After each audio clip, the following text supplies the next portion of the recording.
Good afternoon to Scientia's Science Writing Internship Cohort 2. This is webinar number 5 of the series. And today we are pleased to welcome Ms. Maheera Abdul Ghani, who is a PhD in Material Science Engineering, and she's currently working as a researcher at the University of Cambridge.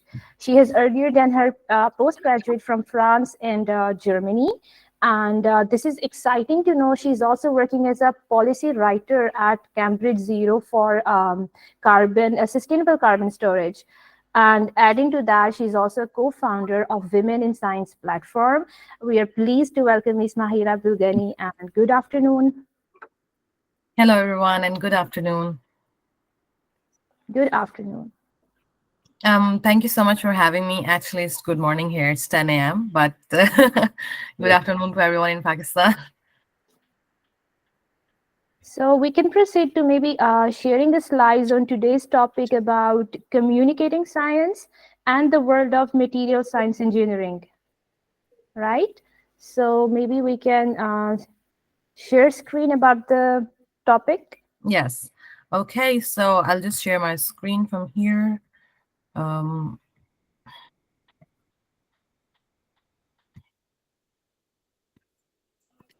everyone see my screen? Yeah, you are presenting now. Okay. So, okay, if I move something, can you see it, right? Yeah, good, amazing. Okay, perfect. So hello everyone again. I'm already introduced. I'm Maheera. Right now I'm doing my PhD in material science. I'm in my third year. I did my undergrad in Pakistan in material science and metallurgy. Then I did my master in physics and material for electronics, and now I'm here. Along with that, I am really into science communication myself. I used to do experimental demonstrations of practicals in Pakistan. I used to play part in Lahore Science Mela, and now I try to do how much I can. And it's very great the job Scientia magazine is doing, and everyone who have joined today. So let's talk about communicating science and, of course, material science engineering. So I just have a question. If there are comments, can I see them popping up? And if I ask something, so I can have more interactive session with everyone? Yeah, good enough. Okay, so I'll try to see if there are more comments, but I would want people to be more interactive with me so that if I ask something, I can know what's going in their head. So this is the image, and what does it tells you when it comes to your head? If people can talk, I would love to hear them. Uh, Reba, Reba, you may talk. I think everyone can just talk. Yes, I want it to be very the session interactive. needs to be session has to be interactive and formal. Everyone can talk about it. Yeah, may I Yeah, share? so basically, it's basically like telling them about science, but in a very harsh way, so they don't want to listen. Yes, that's one good point as well. That's I true. would, Anyone else? yeah, I would like to add maybe this is a too direct way of communicating science. Yeah, that's very good. Very good. But both of them were correct. That's true, right? You know that when we try to tell, like, can I tell you about science? And there's another person, why would another person wants to listen about my science? One of the biggest dread as a PhD and a doctoral student I see is that most of the people who are in research are very passionate about the work they're doing, about the change they're making. But the work that they're actually doing is so niche in one direction that the person or a general public cannot understand that why would I need to know in my daily life if it's not affecting me, right? We have other issues going on in our lives, but as a person from science community or scientist, they only have one person that their experiments are failing. So, but they want to talk about it because they have no life outside. Just keep it like that. So in this picture, we can see first, like someone said, can I tell you about science? Another person is like, okay, firstly, it's too loud. And second, I might not be interested in it. So this is a kind of a picture that goes in the society and gets very wrong. So we need to move around this one. So what's happening around? So let's see over through the ages. Basically, communication of science has begun from a long time, like classical era. Before, basically, there was no science actually. Even though there were scientific researches, but there was no word of science or scientist because there was word of philosopher. This science is a branch of philosophers. All these people we used to learn about Aristotle, Plato, they were philosophers because they used to think about stuff. So at that time in the classical era, when we know some of the biggest philosophers exist, they used to think about and they used to record as the manuscripts, and they used to write what they were researching on. Then came the Age of Enlightenment, which was like mid 15th century to 16th century, where there was scientific dialogues, like academia were meeting. When you're in Europe specifically, you can see the exchange were happening, and people were trying to go towards the inventions. And then, like, fast forward to the rise of science journalism that actually happened was 19th century. Basically, it was a time when we had World War II, when we have emergence of new technologies. People were like, okay, now we need to talk out the science. And there were newspaper, there were publications, movie makers were meeting scientists, and we saw movies like Star Wars. The space war was happening because everyone was trying to go to the moon. That was happening all in 20th and 19th century. And that there was a big rise in science communication. And now we are like in science communication of 21st century. So now we are here now, like we all together. So now the science is very different. We have platforms, we have podcasts, YouTube channels. It's way over everywhere. There's not just manuscripts, there's digital age. And now there comes the challenges of digital age and a lot of other things. So biggest challenge of this age is misinformation and the fake news in the digital age. And we have to work around science, communicating it more, and now take care of how we can go around the fake news. So let's go forward. Why do we need science communication more than ever now? All these things that you can see in the picture here right now is the reason. We all think about every day. In the top right picture, you can see there's an earth which is burning. In the middle picture, there is an injection which is depicting an anti-vaccine behavior. In another picture, we see that how there is a carbon emission that's happening. And in the second picture, we say that there are people who don't understand there's a climate change happening. Another picture is telling us there is emergence of AI, there is carbon footprint from our laptops, and now the world is talking about sustainable development. So we need science communication now more than ourselves in a way, because before, even though the public needed to know what scientists were doing, we just wanted to share what the work was happening. But now we also wanted to share because we have to protect our planet. We have to communicate the message. And this became very clear after the COVID-19, because there were a lot of anti-vaccine protests and people did not understand what was happening. But why would a general public person would need to take a vaccine? Because they don't have good facts and figures. And if you provide as a scientist facts and figures, they're going to just lose in trust, because some people were like, if you're having a vaccine, you're going to have a change in genetics. But there is no link of change in your genetics having a vaccine, because there is no proper information out there that they could access apart from scientific journals. They could not make a connection. Secondly, people around us don't know that the carbon emission is not just from the cars, and it's not just in the air. It's in the water, it's in our soil. The water is absorbing more carbon than the air, but we don't know about that. And we are losing our fish, marine life, and that is also what we are unaware of. So now we need more than ever science, because there is development of sustainable development goals. United Nations had come up that there are things that we need to follow up, because now we need to go towards sustainable development and things are getting out of our hand. So let's see how the science communication works. If we think about this loop in our head, it will help us make science communication writing much better. So I'll try to use my pointer here. Laser, yeah. So if I see myself, I come in this block of blue. And most of the time, I communicate around here. My community is this. But Very oftenly, I sometimes go there.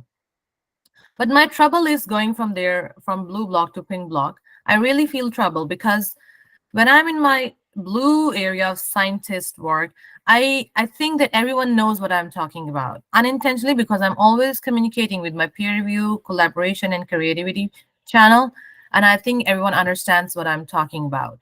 But when I talk with the same way to outside people, actually everyone is just looking at me like what the hell I'm talking about.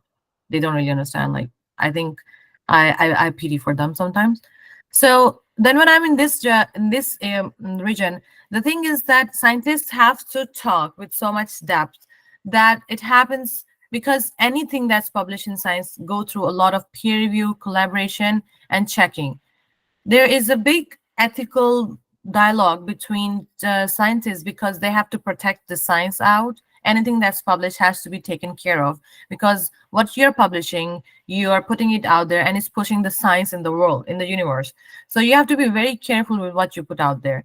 So as a scientist, I have to go back and forth with my work. I have to talk and I have to do really scientific jargon, like traditional and where other people do not understand what you're doing. So it's very traditional, it's very exclusive, and it's very rigorous, and you have to make a writing on that. So after our scientist work is published, we understand that, but now the thing is anything that we're doing scientific, we have to talk with government policy, we have to talk stakeholders, industrial people, and educators.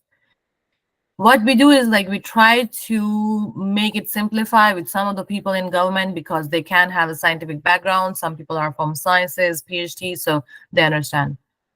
But now communicating it to general public becomes a problem for us because the sometimes or mostly the communication level or scientific understanding or literacy might not be the same level. They are of course in public we have a spectrum of knowledge. Some people are from arts and history, politics, so nobody would be interested in our scientific work. And why would they care about their work when they have other problems in the life going on?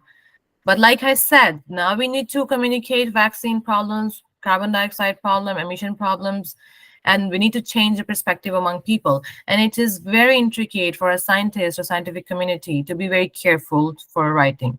And it also includes the educators, scientific writers, the communicators. You don't have to be exactly a scientist, but it's a very sensitive job for us also to communicate science in a way that is ethically correct and is helped to understand with facts of how to change it. So now, as a science communicator, what are the things that are important and what is actually the backbone of what you're writing? As a science communicator or a scientist, you have to deal with public, and this is the role that science communicator brings. They are kind of something between what scientists do and what public is and what there should be between them. It is actually a very important role because you are trying to make it easy for them, which is very important for our daily life to understand. For our part, we need to do good communication skills and we need to help the public with scientific literacy. So, firstly, whenever you're making a scientific writing, the important thing is why care? Why does you care and why will the public care? There might be a lot of reasons that you would care because you are trying to improve your scientific communication. You're trying to build a career around it. You are very passionate about it. But you need to think about why the public would care. Why would someone like our moms or brother would want to know what is happening in a lab, in an electronics lab, when it's not affecting their daily life? A person who's working in a bank and is working daily there might not interact with my science. Why would that person care? Anybody wants to answer, like, why would someone care about different scientific things? I would like to hear an answer.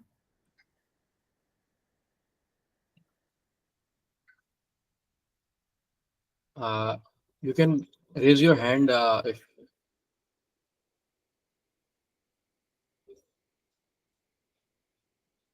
I guess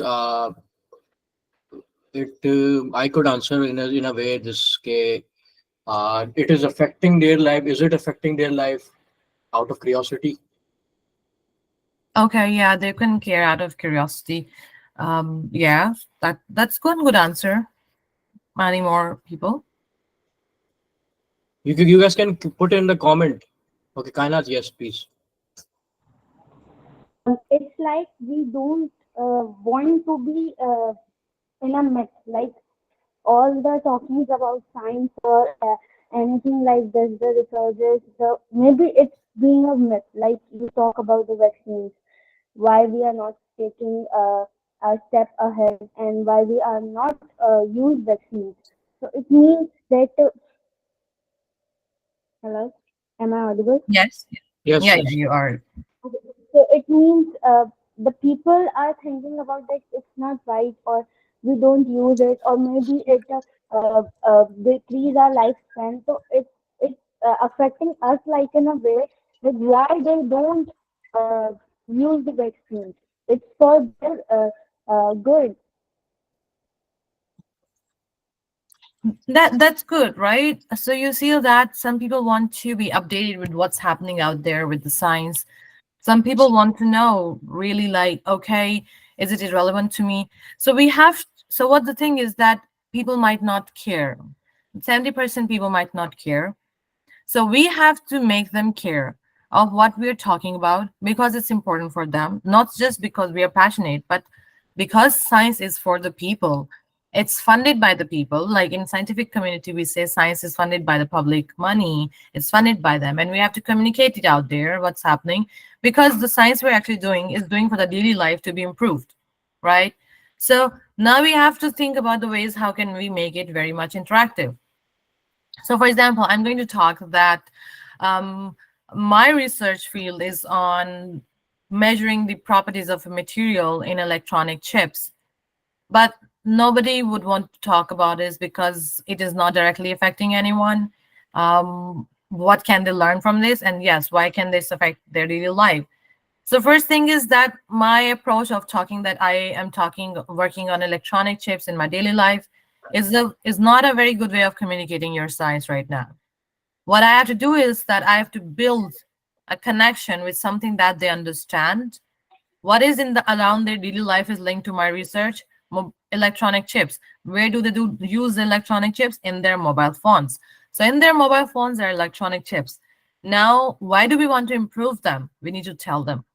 So if you're using a mobile phone and their battery is running out, it's getting stuck and it turns off, and we need to replace our phone and it heats up. These are some of the daily problems that people go through, and it might be very small problems, but they can be very big problem in a longer run. And as a scientist, we are trying to tackle with that. What we are trying to do is that your mobile phone heats up when you use it so much, but it shouldn't heat up. You're charging it for like 3, 4 times in a day, and it heats up.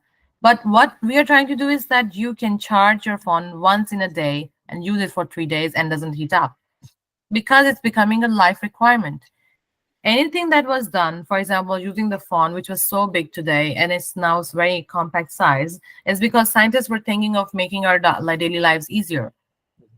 How can we go towards more higher power of computing? Now, since many of you might be from data science backgrounds, you know how the power of computing works. It's going to heat up your phones more. Your laptops begin to make noise and it becomes hot when you're working on it. So that's the problem that is within the electronic manufacturing. And that is what I'm dealing with. So that's how I made the connection with what's happening, although I made a whole story around it. But when you're writing in scientific communication, I need to tell them that there is something in their daily life that needs it. Why someone would need a vaccine? I would not tell that, oh, vaccine will help you protect from COVID, the facts that this vaccine was from this mRNA.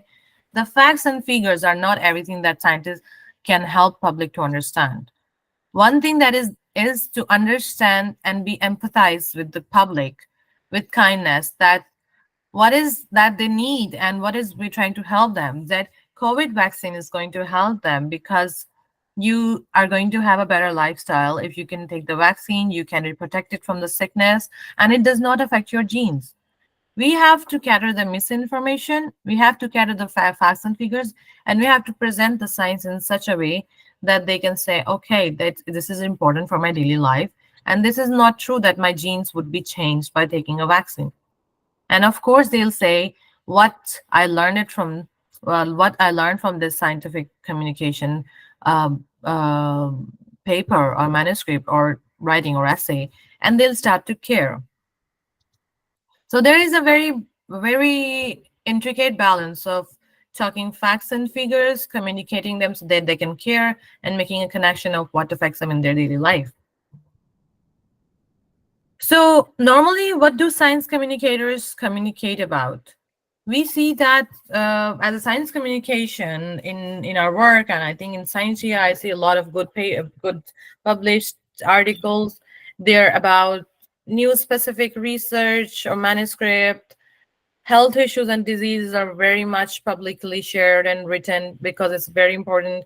New technologies, for example, if there's a new phone coming out, there's a new like Apple Pro issued this Vision Pro new technology they issued, and new opportunities in science jobs. So basically, as a role of a communicator, you lie in a lot of these in one of the four regions you have to talk about. So if you're in all these regions, you're a science communicator. You don't have to be necessary from this specifically from these fields. You don't have to be a scientist. You have to be someone of a good wholesome handsome understanding of scientific words that happening, and then you can help to decode it for the people around you, because as a doctor, as a scientist, the person might fail in communicating it easily.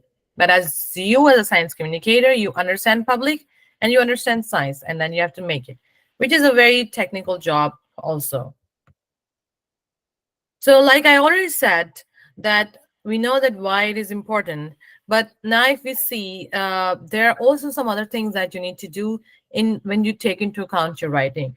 You're not just educating your public; you're making a science more transparent for everyone out there, which can include government bodies. Your article is out there and it can be seen by someone from government, and they're like, "Okay, this is a new paper. Can we trust it? We'll look into it." You are trying to address some issues like pandemic, and if you are a person whose writing is important, people will look into you, and this will make you an important person, what you're putting out there. Now you have to look into that whatever you're putting out there is accurate. We will discuss that later in our ethics. So, and if you have to inform and educate the companies, for example, people are like marketing analysts, they work and they share about what's happening in education and what's happening in technology, and they share about that, and to educate decision makers with evidence-based science for public policy creation. So a lot of people who are in public policy, they don't like reading all the papers. So like me, we go through a lot of articles, we put down a synthesis or digest for them so that they can understand it in a very simple way, and it makes things go faster. So which is, I think, as a science communicator, your job is very important, because I think for current age, your job has very much importance, and a lot of things rely on you, because we are already suffering from misinformation and fake news. So anything that you put out there will be important for you, because it's your integrity of your work, it's the integrity of your science. So anything that we are putting out there is very important that it's accurate. And if you're not 100% sure about that, you have to give the room that we have done this, but there is also a question about this. You do not have to make something look very good, because this is the thing. Even in science, if I'm doing something, I will not try to portray that it's the best, because I know there would be best out there. There is no such thing as the best or the perfect. Anything can be denied by any other science. So you have to put science in a very factual, very neutral way, without any biases that other people can say, okay, it makes sense. But of course, there's a possibility of something else to go wrong. But this is what's out there. So this is why I come here, is like the challenges in the science communication. When you're making a scientific writing or in your internship, you must be already aware of a lot of things to take care of. Firstly, when we're writing our scientific publications as well, the jargon and the technical language barriers we have to take into account. Jargon means that you're trying to talk in a way that, oh, this is the best electronic chip ever developed, and we're going to figure out what's going on wrong, what's wrong in the electronic chips, and we have come over all the barriers ever. You can never use that. because in science you can never ever figure out anything forever. There might be something else developed elsewhere and you'll be pushed down very badly. So jargon really gives a very bad impression on your writing. Secondly, you have to come over the technical language barriers that what I'm understanding, other person cannot understand. You have to present in a very balanced way where a normal understanding person can understand. Secondly, the misinformation and scientific misconception. It's a very big field. Now people are doing PhD around it. And people are doing AI models to like remove misinformation. The fake news, the AI, I think we are right now, the biggest problem for scientific community is misinformation. For example, Chat GPT. If we use Chat GPT, the things that we're getting is also not correct. For example, when I try to use something to search for more science, you cannot directly rely on Chat GPT. I think you need to go through it and confirm whatever they say. So misinformation is very important and you have to cross-check with references. Secondly is that you need to take into account the societal understanding of science. Like the understanding of science in Pakistan might be different from France and Germany. So we have to take care of how the communities understand where you're writing. And secondly, we also have to take care of that some information is limited in some areas, like everyone might not have same level of knowledge around the globe. So we need to think about that. So like coming to the point of like effective scientific communication, you need to include your demographics of your audience, their level of scientific understanding, and you need to tailor your message accordingly. You have to make it very engaging by making science relatable. For example, like I told, like I'm working on electronic chips, but how can it help? I need to make a story around that. Whenever you're making a laptop, you're using a laptop, it turns hot, the batteries turn very hot, and so there's a problem around it. So we need to tackle that. How we're trying to do is that we're trying to make more energy efficient electronics. They're using new material, and then you make a story. Now, third is your visual aids, which is very good for enhancing comprehensions with graphics and interactive content, because nowadays people tend to respond more to colors and graphics. And third is very important, which is the acknowledging the uncertainties. Like I told, that you need to always leave the room for that there is something out there, because there's always limitation in scientific knowledge and science is never 100% done. This also includes the ethical considerations in our scientific communication, which includes we have to avoid exaggeration and sensational words, that the cure is found and we are already done. This is not marketing, or this is not arts, or this is not some marketing of a sales. In science, we're just presenting what's out there with integrity and accuracy. So we have to make it very concrete in a very subtle, neutral, balanced manner. And we need to then respect the culture and diverse perspectives. We need to address the conflicts of interest and put our biases behind when talking about the science. Now, taking into account, I would like to show you that this is the starting line of paper which says scientists discover cure for all diseases, new vaccine found. Read all about it. Now, if you just don't look at what I've written here, anyone has any suggestion? What do they find about this? What kind of opening title it is? Anyone? It is cure for all diseases. Yeah, for me, it goes back to the first picture you showed, which was very direct and just more like you just listen to what I'm here to say. Yes, and yeah, that's very true. That's good. In what else way you think it's Well, I think that it's more exaggerating. This is not what it is. It's just to capture the attention of the readers, but then lead them to something which is not true. So they would be disappointed by the end, I yeah, guess. this is very perfect way of putting it. Exactly. This is kind of a sensational title. This is a sensational title that can be used by a brand of some product or marketing product or some like daily life use, where they can say, yes, this can be done. But now the problem is that we cannot make a false hope in science, because that's inaccurate. And inaccuracy in science will lead to misinformation and undermine the trust in scientific reporting. So, like I said, this is a very exaggerated language. It makes broad claim. People don't know what is it about. And of course, there cannot be one vaccine that can cure all diseases. We all know that this is something like a jargon. This is a very bad example.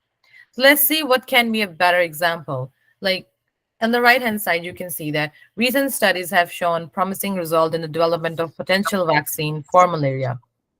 They have shown that there is a recent study done which show promising results for a potential vaccine. We're not sure that it's perfectly well, so we said it's promising and it's potentially a vaccine which can help us against. And it can hopefully offer a future, although further testing and clinical trials are needed. So you see, it's a perfectly balanced way of putting that, yes, it can offer this, but there will always be a need for another thing. So there's nothing that's concluded and that's perfectly done. So this in this way, you can catch a reader's attention by talking about malaria, by there's improvement in the vaccine world of malaria, because malaria is related to all of us. And then you can also then talk about something scientific, that there is no antigen that elicits strong immune response.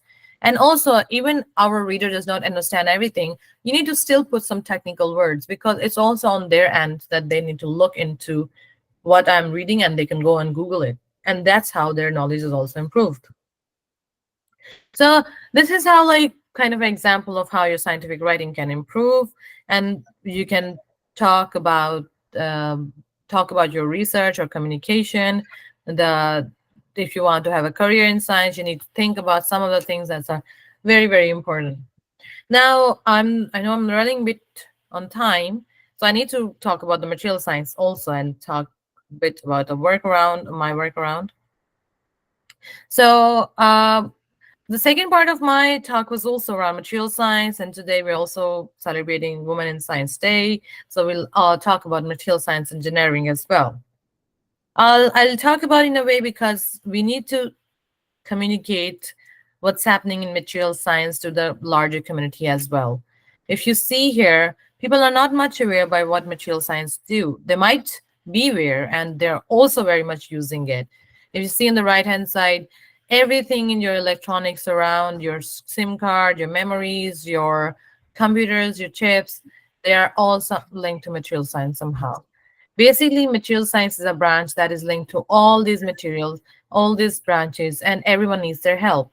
Everyone in electrical engineering would need a material scientist to recommend them a good material for their chip.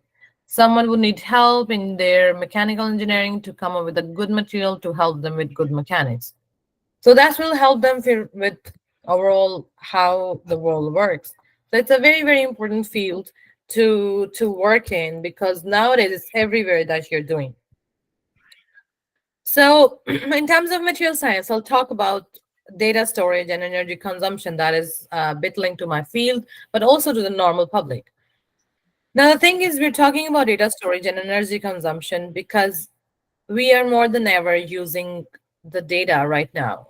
Anything that you post on Facebook or Instagram, any picture that you take is somewhere stored in San Francisco data centers, but we don't know that.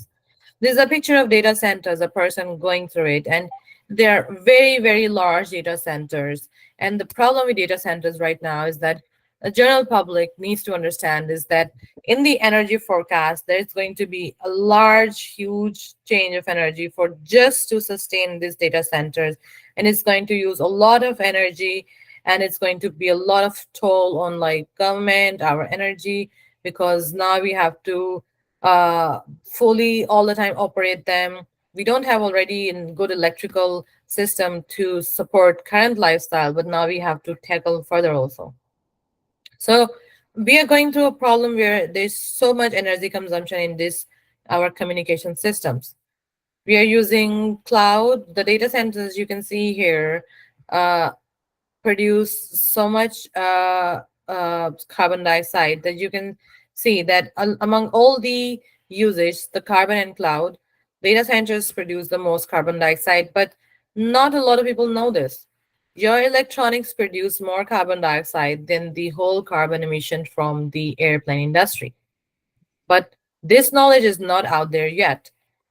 But we are we as a scientific community are trying to deal with this problem because firstly there is more carbon emissions, second there's more high amount of energy consumption, and third is that right now what's happening is in our scientific community is that we are up against the limits of shrinkage.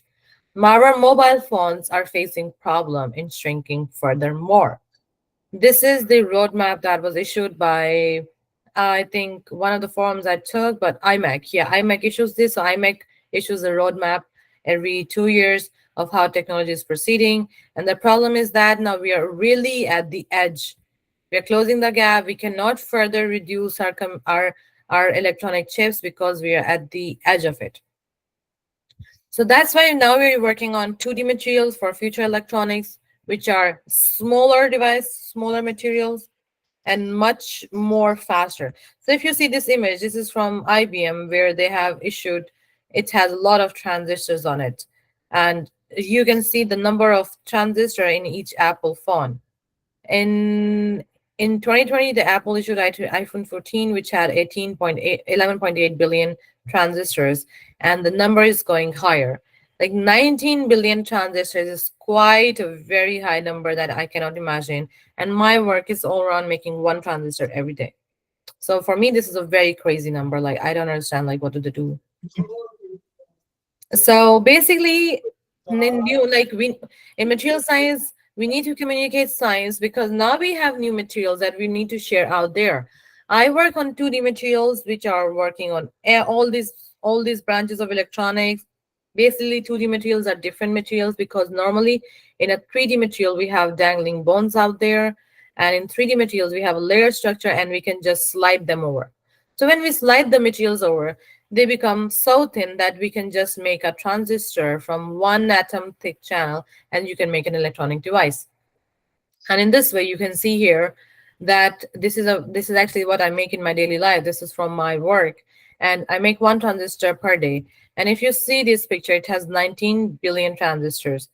So if you see the scale here, it's 10 micron meter, which is very, very small.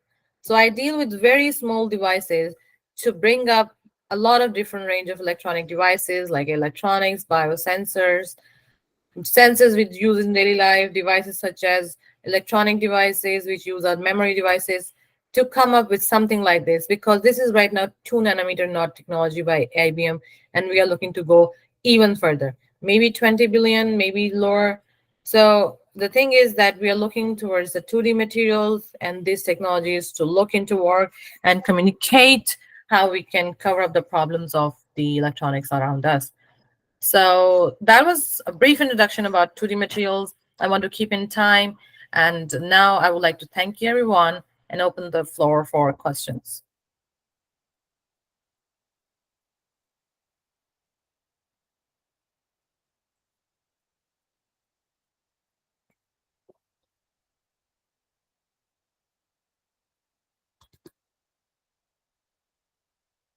Am I audible?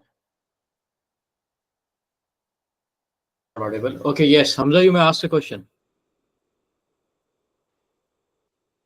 Okay. Hello, Assalamualaikum.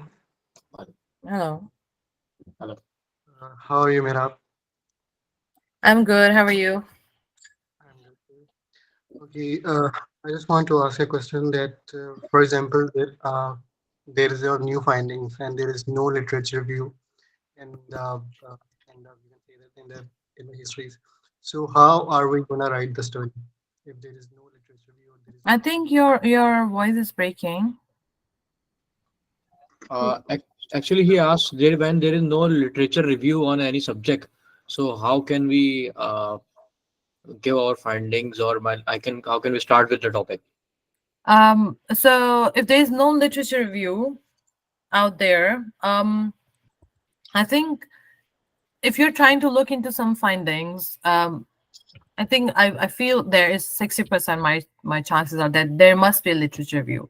There must be something out there that tackle some articles does not have a direct title, but they have something in the context that can help you with writing.